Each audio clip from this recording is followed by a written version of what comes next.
Om Swastiastu. Assalamualaikum warahmatullahi wabarakatuh. Shalom, Namo Buddhaya, dan salam sejahtera untuk kita semua.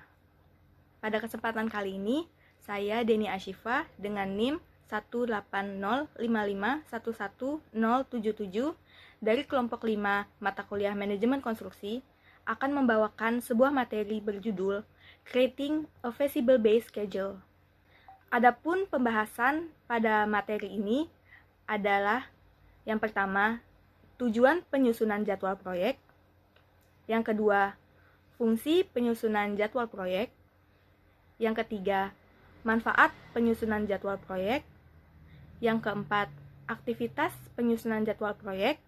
Dan yang terakhir, hal yang perlu diperhatikan dalam penerapan jadwal proyek. Kita masuk ke pembahasan pertama, yaitu tujuan penyusunan jadwal proyek. Secara umum, tujuan penyusunan jadwal proyek dapat dibagi menjadi 4, yaitu yang pertama, tujuan berbasis waktu, tujuan berbasis sumber daya, tujuan keuangan, dan yang terakhir, tujuan berorientasi kualitas. Tujuan berbasis waktu adalah salah satu tujuan yang paling umum untuk meminimalkan durasi proyek, yaitu meminimalkan masa depan proyek. Hal itu mengarah pada pelepasan kapasitas sumber daya yang tepat waktu untuk proyek-proyek masa depan, mengurangi resiko melanggar tenggat waktu, dan menghasilkan arus kas tepat waktu. Kemudian, tujuan berbasis sumber daya, di mana kapasitas sumber daya terbarukan harus ditentukan sedemikian rupa sehingga tenggat waktu proyek tertentu terpenuhi dan biaya ketersediaan sumber daya diminimalkan. Tujuan keuangan. Arus kas keluar biasanya disebabkan oleh pelaksanaan kegiatan proyek dan penggunaan sumber daya. Arus kas masuk biasanya dihasilkan dari pembayaran setelah penyelesaian bagian proyek tertentu.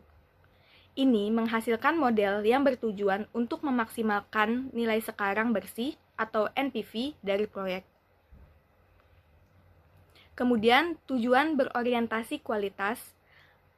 Yang krusial dalam hal ini adalah penggunaan ukuran kualitas proyek yang tepat.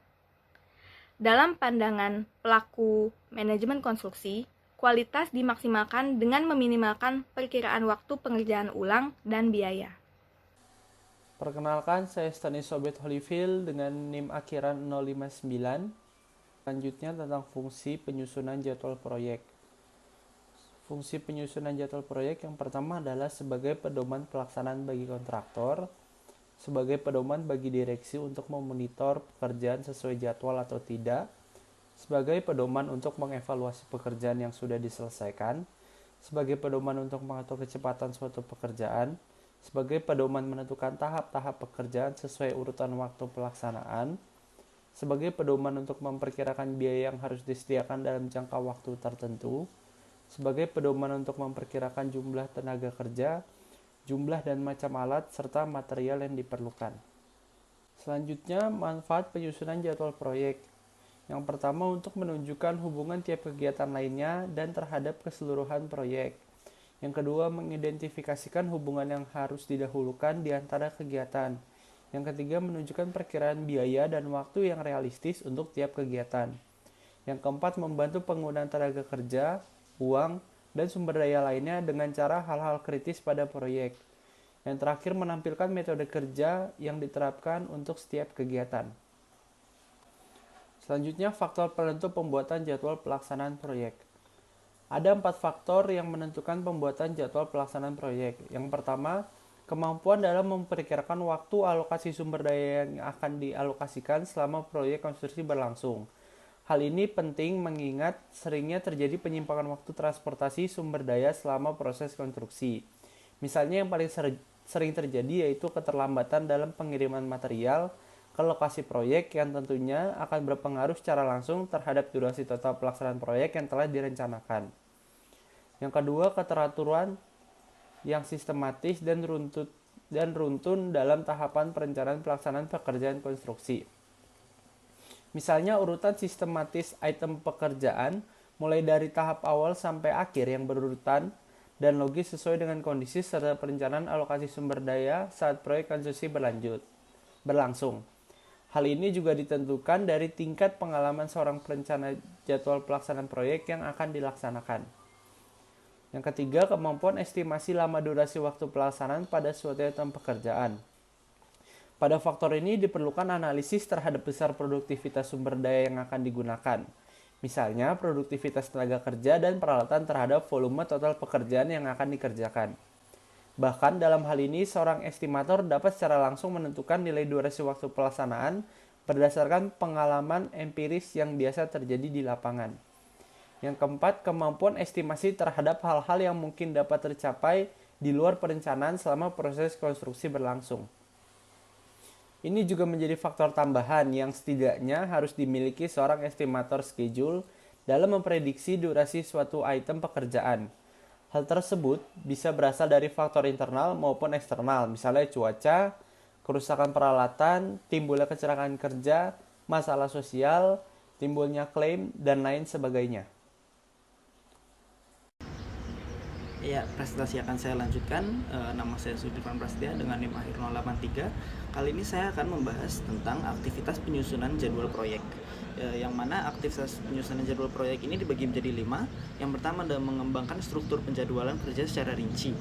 Nah, struktur penjadwalan kerja secara rinci ini perlu diperhatikan supaya penjadwalan menjadi terstruktur dan terorganisir. Kemudian ada memperkirakan waktu yang diperlukan untuk setiap kegiatan, dan ada juga menentukan urutan kegiatan dalam urutan yang tepat guna supaya proyek tersebut tidak ngaret atau terlambat penyelesaiannya. Kemudian ada menyusun dan menentukan material, peralatan, dan SDM yang tepat untuk setiap kegiatan supaya kualitas dari proyek tersebut bisa terjaga. Kemudian ada menyusun anggaran biaya yang rinci untuk setiap kegiatan supaya tidak terjadi tiba-tiba kenaikan rencana anggaran biaya yang dibutuhkan. Nah, kemudian ada hal yang perlu diperhatikan dalam penerapan jadwal proyek. Yang pertama yaitu ada kondisi alam, kemudian ada metode pelaksanaan, kemudian ada sumber daya baik alam maupun manusia supaya menjaga kualitas dari proyek tersebut. Kemudian ada faktor ilmu dan cuaca, ada jenis pekerjaan dan kapasitas area kerja proyek terhadap sumber daya yang diperlukan selama operasional pelaksanaan proyek, serta ada peraturan setempat dan adat istiadat atau budaya. Nah, hal-hal yang perlu diperhatikan yang sudah saya sebutkan tadi itu pun sebetulnya sangat berdampak apabila kita tidak memperhatikannya, karena hal-hal tersebut ini bisa merugikan sebuah proyek apabila kita menyepelekan hal-hal yang perlu diperhatikan seperti saya sebutkan tadi. Mungkin sekian dari presentasi dari kami. Mohon maaf bila ada kata-kata yang mungkin keliru atau salah. Apabila ada yang ingin ditanyakan bisa langsung di kolom komentar atau bisa di WA di grup chat. Baik, sekian dari kami. Terima kasih. Wassalamualaikum warahmatullahi wabarakatuh.